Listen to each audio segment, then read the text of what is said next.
Assalamualaikum warahmatullahi wabarakatuh dan selamat sejahtera.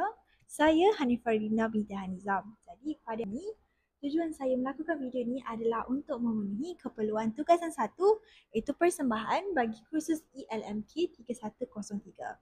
Jadi tajuknya adalah mengenai menghuraikan aspek amalan dan juga nilai yang menjadi amalan agama dan kepercayaan dalam kalangan masyarakat di Malaysia. Terlebih dahulu, kita akan pergi kepada isi kandungan.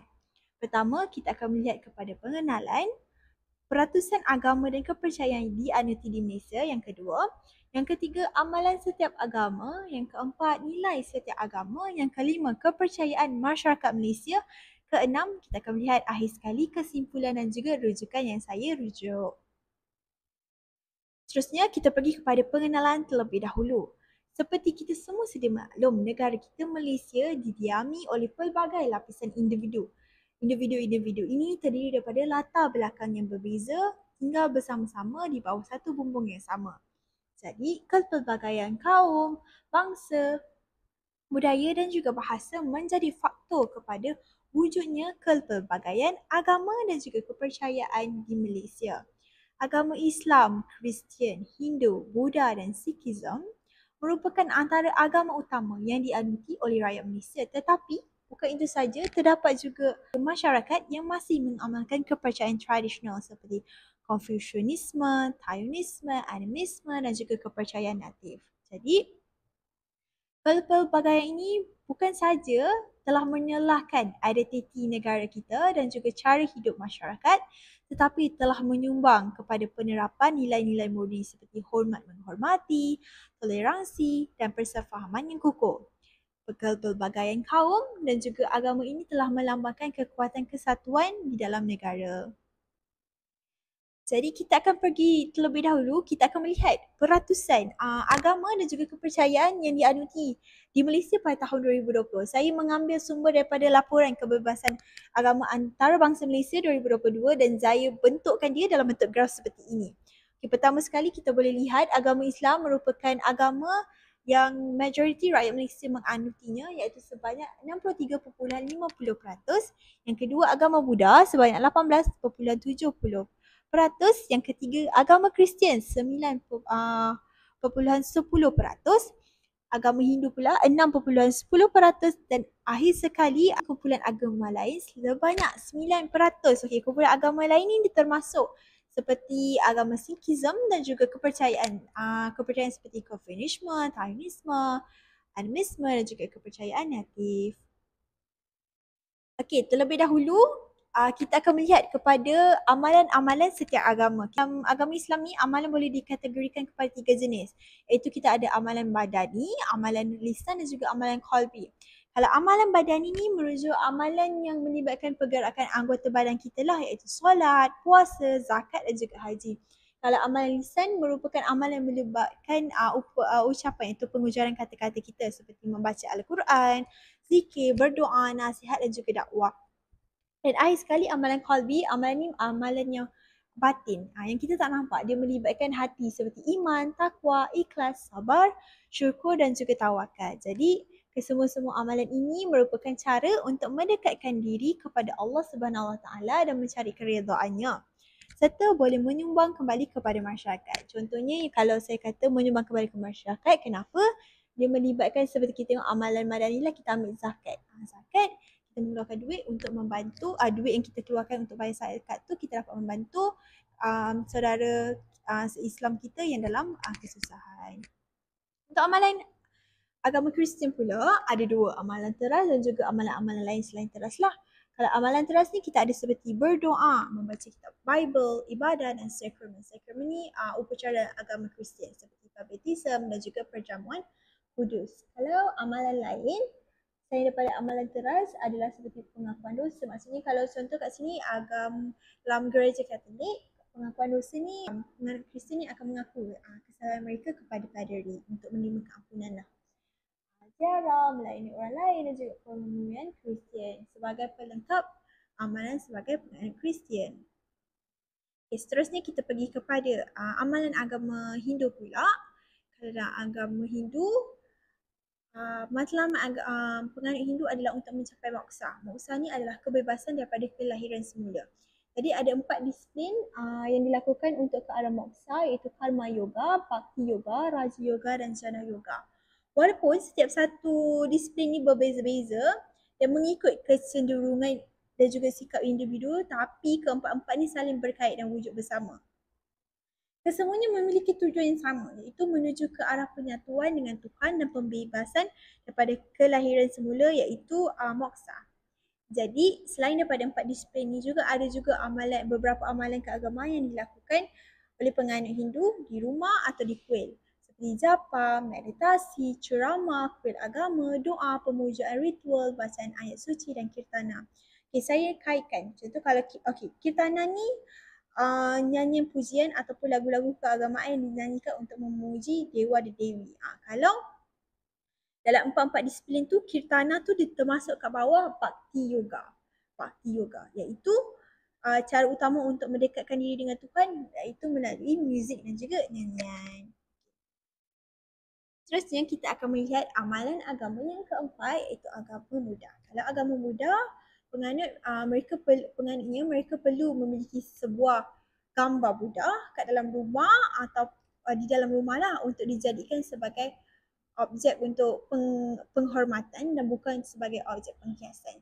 Jadi kalau penganut Buddha ni, dia akan melakukan penghormatan kepada Buddha iaitu guru agama mereka setiap pagi dan lewat sebelum tidur untuk mencerminkan pengabdian mereka kepada agama Buddha sebagai penganutnya. Bukan itu saja, semasa mereka melakukan penghormatan, upacara puja turut dilakukan dengan menyalakan lilin, membakar dupa dan melafazkan mantra dan doa. Bila mereka melakukan penghormatan, upacara puja turut berlaku dan mereka juga akan membaca suntah. Suntah ni teks suci agama Buddha yang mengandungi ajaran dan nasihat daripada Buddha. Okey. Yang terakhir, amalan agama Sikhism ada 2 cara sembahyang boleh dilaksanakan oleh penganut mereka iaitu secara individu, berseorangan ataupun berjemaah. Kalau individu, mereka boleh lakukan pada waktu pagi dan petang. Kalau secara individu, ibadah sembahyang ni mereka akan memuji Tuhan dan juga para guru ketika ibadah sembahyang berlaku. Kalau ibadah berjemaah, mereka akan lakukan di Gurdwara. Ibadah bagi agama Sikhism. Jadi kalau dekat Gurdwara, selain solat berjemaah, mereka juga akan membaca kitab suci dan juga berdoa. Kitab suci mereka Guru Granth Sahib. Tambahan juga, selain daripada ibadah sembahyang, mereka juga wajib untuk menerapkan elemen 5K setiap hari dan setiap saat dalam kehidupan mereka. 5K ni apa? Cash ni rambut yang tidak dipotong, kangga sisir kayu, sikat lah, kara gelang besi, kacera baju dalam yang diikat 100% daripada kapas bukan elastik dan kirpa pedang besi yang cukup besar untuk mempertahankan diri mereka. Kelima-lima ni membawa maksud yang tersendiri tapi pengertian dia sama, adalah untuk menunjukkan tanda komitmen penganut Sikh kepada ajaran agama mereka. Berikutnya, tadi kita sudah lihat kepada amalan-amalan dalam setiap agama. Sekarang kita akan melihat nilai-nilai pula dalam setiap agama. Kita mula dengan agama Islam terlebih dahulu. Nilai akhlak. Tajuknya akhlak mulia cermin seorang Muslim. Akhlak ini apa? Akhlak ini merujuk budi pekerti, kelakuan dan juga tingkah laku manusia yang baik. Dalam agama Islam sangat-sangat menitik beratkan akhlak mulia dalam diri setiap umat Islam. Kalau kita tengok kat sini, Raja 2 kelebihan akhlak. Ini merupakan kebaikan-kebaikan ataupun kelebihan akhlak diamalkan dalam agama Islam. Kita boleh tengok cerminan keimanan. Maksudnya kat sini akhlak yang baik mencerminkan hati yang bersih dan juga iman yang teguh. Yang kedua, laluan ke syurga. Allah menjanjikan ganjaran syurga bagi mereka yang berakhlak mulia. Yang ketiga, pendekatan dakwah yang berkesan. Contohnya, kalau akhlak yang baik ni menjadi daya tarikan kepada bukan Islam untuk mengenali Islam. Yang keempat, menyempurnakan risalah Islam. Maksudnya dekat sini Rasulullah SAW diutuskan untuk menyempurnakan akhlak manusia. Akhir sekali, yang kelima, pemacu tamadun manusia. Maksudnya kat sini akhlak yang baik membantu pembina masyarakat yang harmoni. Okay. Kalau dalam Islam, akhlak mulia banyak sangat. Tapi saya ingin menekankan akhlak sabar, akhlak mulia sabar. Kalau boleh tengok kat situ, Raja 3, contoh akhlak mulia dalam Islam. Contoh akhlak mulia yang mencerminkan keimanan dan kekuatan seseorang terhadap Allah Subhanahu Wa Taala adalah kesabaran. Kesabaran dalam Islam merangkumi aspek yang luas. Itu kita ada kesabaran dalam menghadapi ujian dalam hidup, kesabaran dalam menjauhi segala maksiat yang dilarangnya, dan juga sabar dalam mengerjakan taat kepada Allah Subhanahu Wa Taala. Allah Subhanahu Wa Taala berfirman dalam surah Al-Baqarah ayat 153. Maksudnya, wahai sekalian orang-orang yang beriman, mintalah pertolongan untuk menghadapi susah payah dalam menyempurnakan sesuatu perintah Tuhan. Dengan bersabar dan dengan mengerjakan sembahyang kerana sesungguhnya Allah menyertai menolong orang-orang yang sabar. Maksudnya dalam ayat ini adalah kita sebagai penganut agama Islam, apabila menghadapi satu permasalahan ataupun ujian yang diuji dalam kehidupan, kita haruslah tetap bersabar dan menerima segala ketentuan dan takdir Allah SWT. Jadi dengan cara apa kita lakukan? Dengan cara beribadah, iaitu dengan solat. Kat sini kita boleh lihat kalau sifat kesabaran ni satu sifat yang mulia dan itu diamalkan oleh semua manusia, bukan sahaja dalam agama Islam tapi dalam agama-agama lain juga. Kedua, Allah SWT berfirman dalam surah Al-Ahzab ayat 21. Maksudnya, demi sesungguhnya adalah bagi kamu pada diri Rasulullah itu contoh ikutan yang baik, iaitu bagi orang yang sentiasa mengharapkan keredaan Allah dan balasan baik hari akhirat, serta ia pula menyebut dan mengingati Allah banyak-banyak dalam masa susah dan senang. Maksudnya dekat sini Rasulullah SAW adalah contoh ikutan terbaik bagi umat Islam dalam aspek akhlak dan juga kehidupan. Boleh kita lihat kesabaran ini merupakan akhlak yang mulia. Dia bukan sahaja boleh mendapat ganjaran di sisi Allah Subhanahu Wa Taala, tapi juga dapat dihormati oleh masyarakat. Jadi kat sini kita sebagai penganut Islam perlulah mencontohi akhlak Rasulullah SAW agar menjadi Muslim yang lebih baik. Seterusnya kita akan lihat nilai bagi agama Kristian pula. Saya tekankan kepada nilai kasih sayang. Okay. Nilai kasih sayang ni sangat-sangat penting dalam agama Kristian. Umat Kristian diseru untuk mengamalkan perasaan kasih sayang kepada semua, tak terkecuali. Kasih sayang kepada Tuhan, kasih sayang kepada keluarga, rakan, saudara, jiran, malah kepada musuh. Okay, kalau kita tengok dalam chapter 12, kasihanilah Tuhanmu dengan segenap hatimu dan segenap akal budimu serta dengan segenap kekuatanmu. Okay, maksudnya ayat ni adalah kasih sayang kepada Tuhan haruslah sepenuh hati dan juga menjadi keutamaan dalam kehidupan seorang Kristian. Yang kedua, kita boleh tengok kasihanilah sesamamu manusia seperti dirimu sendiri kerana tiada hukum lain yang lebih utama daripada kedua hukum ini. Maksudnya, seorang yang beriman, iaitu bagi penganut Kristian, perlulah mengasihani orang lain sebagaimana dia mengasihani dirinya sendiri tanpa rasa benci dan juga prejudis. Kalau kita boleh tengok kat sini, kita boleh lihat kasih sayang merupakan asas kepada keharmonian dan juga kedamaian dalam hidup. Jadi, bukan sahaja dalam agama Kristian, dalam semua agama mementingkan aspek kasih sayang.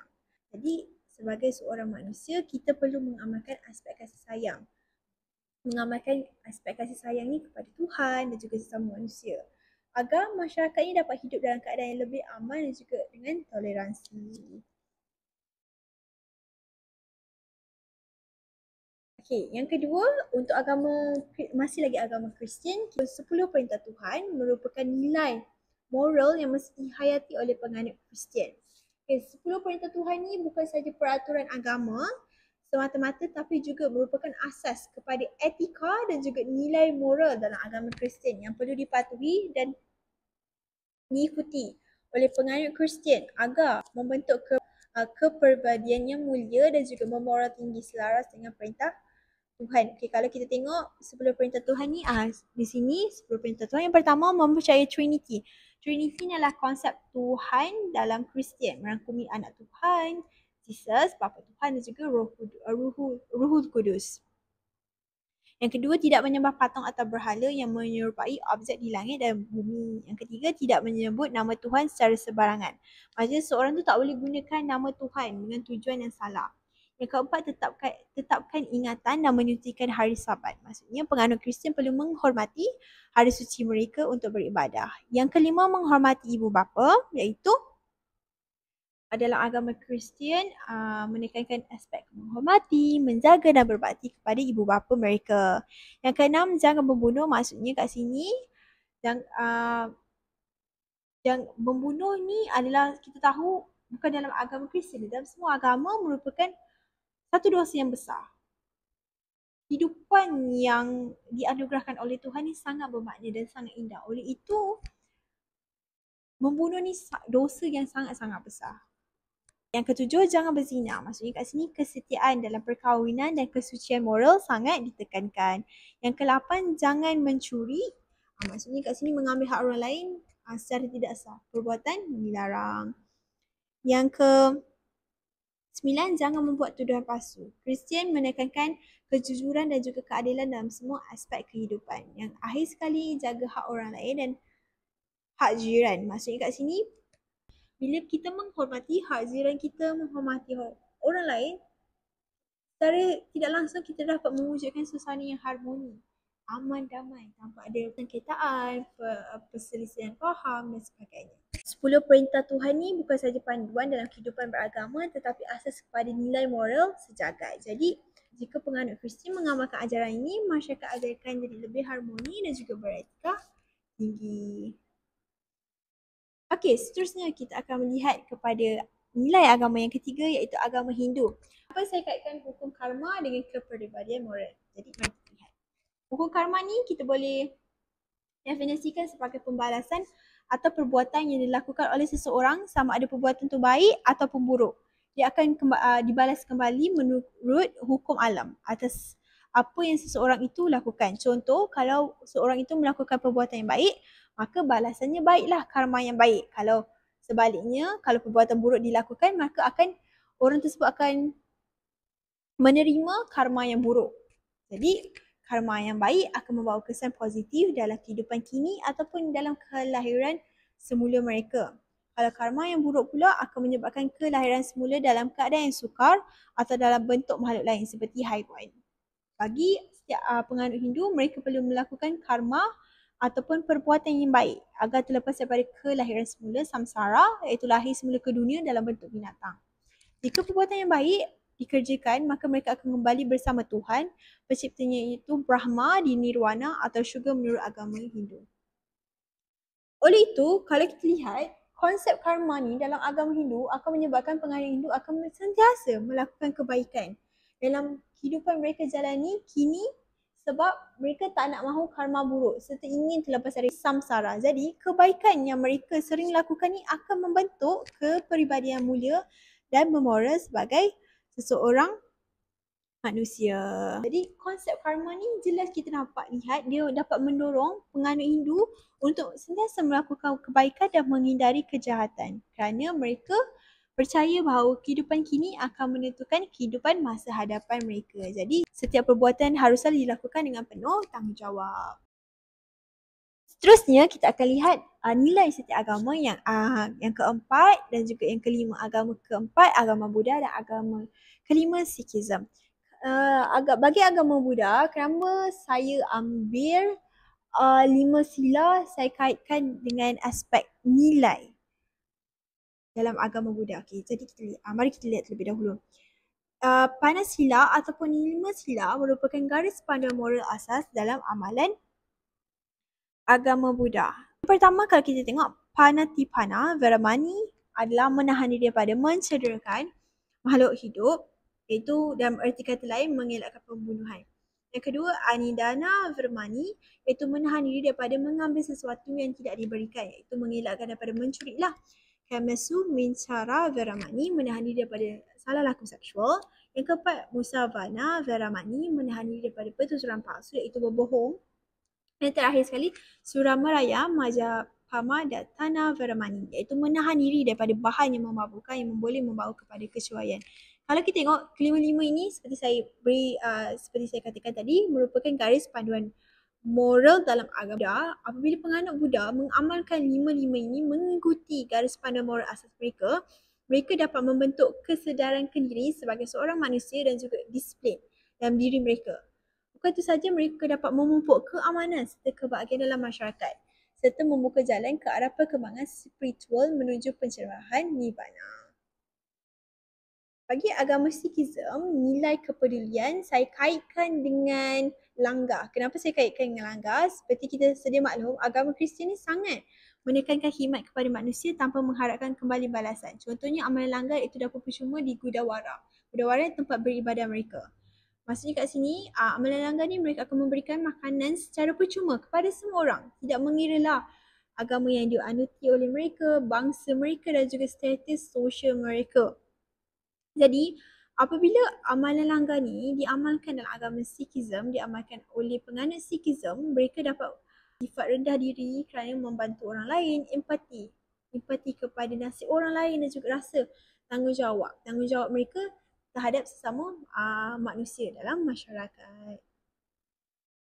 Jadi kita boleh tengok kedua-dua agama ni mengajar tentang moral dan juga nilai yang penting dalam kehidupan seharian. Agama Buddha ni menekankan aspek disiplin dan kesedaran kendiri melalui Pancasila, manakala agama Sikhism menitik beratkan kepedulian serta khidmat kepada masyarakat. Jadi nilai semua daripada agama Islam, Kristian, Hindu, Buddha dan Sikhism, nilai-nilai dalam setiap agama ni bukan sahaja bermanfaat kepada penganut agama masing-masing tapi juga kepada seluruh masyarakat bagi membentuk dunia yang lebih harmoni dan juga berperi kemanusiaan. Jadi kita boleh lihat setiap agama mempunyai nilai dan ajaran tersendiri. Tapi tujuan dia sama. Tujuan dia adalah sama, adalah untuk membentuk individu serta masyarakat yang lebih baik. Pergi kepada yang terakhir iaitu kepercayaan masyarakat Malaysia. Tadi kita dah lihat amalan dan juga kita lihat nilai dalam setiap agama. Yang terakhir saya akan pergi kepada kepercayaan masyarakat Malaysia. Kalau kepercayaan masyarakat Malaysia ni ada 4. Kita ada Confucianisme, Zionisme, Animisme dan juga kepercayaan natif. Kepercayaan yang pertama iaitu Confucianisme. Confucianisme ni dia merupakan ajaran mengenai moral dan juga bukan mengenai agama. Kepercayaan ini merupakan panduan kepada manusia untuk mereka, bagaimana mereka bertingkah laku, berhubung dengan orang lain dan hidup sebagai anggota masyarakat. Kepercayaan ini telah menjadi sistem kepercayaan juga falsafah budaya Cina kuno yang dipelopori oleh Confucius, seorang ahli falsafah Cina. Padukan falsafah dalam Confucianisme ni merangkumi pelbagai bidang, iaitu daripada etika kemanusiaan, kemasyarakatan, pemerintahan, politik dan juga pendidikan. Berikut merupakan 6 prinsip asas Confucianisme yang membincangkan berkenaan etika dan juga nilai-nilai. Kalau kita tengok Li ni ajaran Confucianisme yang ajaran Confucianisme yang mempunyai pengikut teramai, merujuk kepada kehidupan kita seperti mana ia sepatutnya berlaku, menekankan ibadah, kesopanan serta budi bahasa supaya semua orang dilayan dengan upacara dan ibadah yang sepatutnya. Ziao, perasaan sayang dalam kalangan keluarga termasuklah sayang menyayangi antara ibu bapa dan anak dan sebaliknya antara adik-beradik dan lain-lain. Yi, keadilan. Zing, jujur dan amanah. Ren, insan atau peri kemanusiaan terhadap orang lain. Nilai Confucianisme yang teragung. Dan akhir sekali Chung, kesertaan kepada negara. Semua prinsip, kalau kita lihat ke-6 prinsip ini bertujuan untuk membentuk individu yang berakhlak mulia, bertanggungjawab dan juga menghormati orang lain dalam kehidupan seharian. Selain itu, terdapat juga 5 perhubungan asas Confucianisme. Dalam Confucianisme, hubungan antara individu sangat ditekankan untuk memastikan keharmonian dalam masyarakat. 5 hubungan asas yang perlu dihormati adalah golongan pemerintah dan diperintah. Pemerintah harus bersikap adil dan baik agar rakyat diperintah dapat akan taat dan setia kepadanya dengan rela dan ikhlas. Suami isteri, suami harus berperangai baik dan isteri haruslah mendengar kata suami. Bapa dan anak lelaki, bapa seharusnya berperibadi baik dan penuh dengan belas kasihan supaya anaknya akan taat setia. Golongan tua dan muda, golongan tua harus prihatin dan golongan muda harus menghormati golongan tua. Akhir sekali abang dan adik lelaki, si abang perlu bersikap sopan manakala si adik perlu merendah diri. Hubungan lihat kelima-lima hubungan ini dapat membentuk asas kepada kesopanan juga keharmonian sosial dalam masyarakat. Kalau kita boleh kaitkan adalah Ziao. Ziao ni prinsip asas Confucianisme kita dapat kaitkan dengan 5 hubungan asas Confucianisme. Okey. Tengok, jadi secara keseluruhannya, konformisme ni menekankan aspek kesopanan, keharmonian sosial dan nilai-nilai moral yang tinggi dalam masyarakat. Falsafah ini masih diamalkan lagi dalam kehidupan moden, terutama dalam keluarga, pendidikan dan kepimpinan. Dengan memahami dan mengamalkan nilai-nilai ini, masyarakat akan dapat hidup dengan lebih harmoni dan juga saling menghormati. Seterusnya kita pergi kepada kepercayaan kedua, iaitu Taoisme. Taoisme ni diasaskan oleh Lao Tzu 575 hingga 485 sebelum Masihi. Ajaran ini bukan ajaran agama sama seperti kepercayaan Konfusianisme tadi, tapi merupakan kepercayaan falsafah tentang moral dan juga hubungan manusia dengan alam sekitar. Ajaran ini lebih menekankan kepada keharmonian alam semesta. Tao bermaksud cara atau jalan bagi mencapai keharmonian dengan alam semesta. Mereka mengatakan bahawa manusia seharusnya bebas daripada ciptaan manusia. Menurut Yachu, iaitu orang pertama yang mengajarkan konsep kesederhanaan hidup dalam Taoisme, mengatakan manusia hendaklah menghilangkan kesenangan yang bersifat material dan membiarkan hidup ini berjalan sendiri mengikut kehendak alam.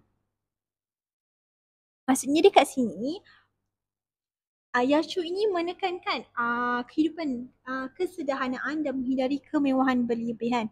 Contohnya seperti orang yang kaya hendaklah jangan hidup mewah kerana dengan berbuat demikian maka nasib hidupnya akan menuju kepada kemiskinan. Hendaklah orang pandai, yang kedua, hendaklah orang pandai merasa dirinya bodoh supaya ia masih dapat berkembang menuju kepada kebaikan, menuju kepada kepandaian yang lebih tinggi. Akhir sekali, orang yang merendahkan diri sebenarnya akan ditinggikan. Ajaran ini menekankan kepada sifat rendah diri dan juga kesederhanaan membawa kepada kesejahteraan dan juga kejayaan dalam kehidupan. Yang kedua pula, konsep Tao dan Wu Wei ini menurut Lao Tzu, Tao adalah jalan Tuhan. Tao tidak dapat dilihat atau disentuh. Tao merupakan prinsip tertinggi yang mengatur alam semesta. Manusia tidak perlu berbuat berlebihan kerana perbuatan tersebut akan memperoleh akibat sebaliknya, iaitu negatif. Oleh itu dalam ajaran Taoisme, penganut mereka diajar untuk tidak hidup berlebihan seperti bersikap materialistik kerana sifat itu hanya akan membawa kepada perkara yang negatif. Nasihatkan untuk tidak melawan hukum alam tetapi hidup selaras dengan aliran semula jadi, iaitu Wei Wei. Maksudnya dekat sini, penganut Taoisme ni diajar untuk mengelakkan sifat materialistik dan tidak melawan hukum alam.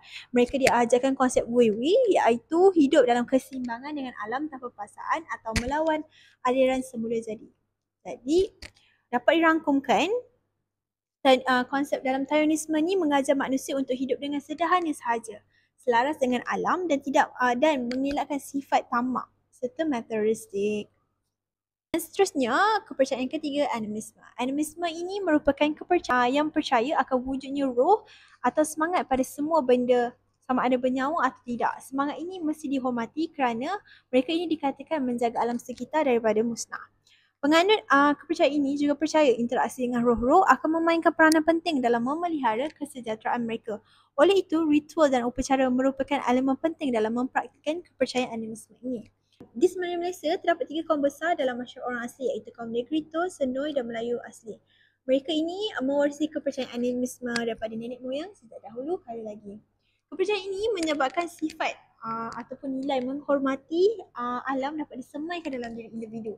Aktiviti kepercayaan dilakukan seperti pemujaan terhadap benda-benda di sekeliling akan menyebabkan penganut kepercayaan animisme ini menyayangi dan menghargai alam sekitar dengan baik. Kesannya, pencemaran alam sekitar dan aktiviti pemusnahan alam dapat dielakkan. Sekali kita pergi kepada kepercayaan natif. Kepercayaan natif ni lebih dikenali sebagai kepercayaan animisme, sebenarnya lebih kurang. Lazimnya kepercayaan ini masih diamalkan oleh masyarakat orang asli atau masyarakat pribumi Sabah dan Sarawak. Fahaman animisme ni merujuk kepercayaan bahawa setiap benda, batu, kayu, bukit, pokok, binatang mempunyai semangat atau roh. Seterusnya kita akan melihat nilai dalam kepercayaan natif. Dalam kepercayaan ini, nilai, hormat dan kepatuhan sangat dititikberatkan. Masyarakat yang berpegang kepada kepercayaan natif sangat menghormati orang tua, ketua masyarakat dan nenek moyang mereka kerana dianggap sebagai penjaga adat dan warisan budaya. Selain itu, alam dan makhluk hidup juga dihormati kerana dipercayai mempunyai roh atau kuasa tertentu yang boleh memberi kebaikan atau keburukan kepada manusia. Oleh itu, pelbagai pantang larang diamalkan bagi memastikan keseimbangan antara manusia dan alam terus dijaga, seperti tidak menebang pokok atau memburu haiwan secara berlebihan serta melakukan upacara khusus sebelum memulakan sesuatu aktiviti seperti pertanian atau pembinaan rumah. Oleh itu, dapat disimpulkan bahawa masyarakat Malaysia berpegang kepada pelbagai agama dan kepercayaan seperti agama Islam, Kristian, Hindu, Buddha dan juga kepercayaan tradisional yang telah wujud sejak dahulu diwarisi oleh nenek moyang seperti kepercayaan Konfusianisme, Taoisme, Animisme dan kepercayaan natif yang telah menjadi identiti setiap masyarakat di negara kita. Setiap agama dan kepercayaan yang dianuti ini juga turut mempunyai nilai-nilai murni yang mampu memupuk individu untuk bertindak sebagai individu yang bermoral dan mampu menyumbang kepada keharmonian negara. Sikap toleransi dan hormat menghormati antara setiap penganut menjadi asas kepada perpaduan dalam masyarakat yang berbilang kaum di Malaysia. Ini merupakan antara rujukan yang telah saya rujuk, Al-Quran Al-Karim, daripada internet, daripada buku seperti Akhlak Tahap Asas dan juga daripada jurnal.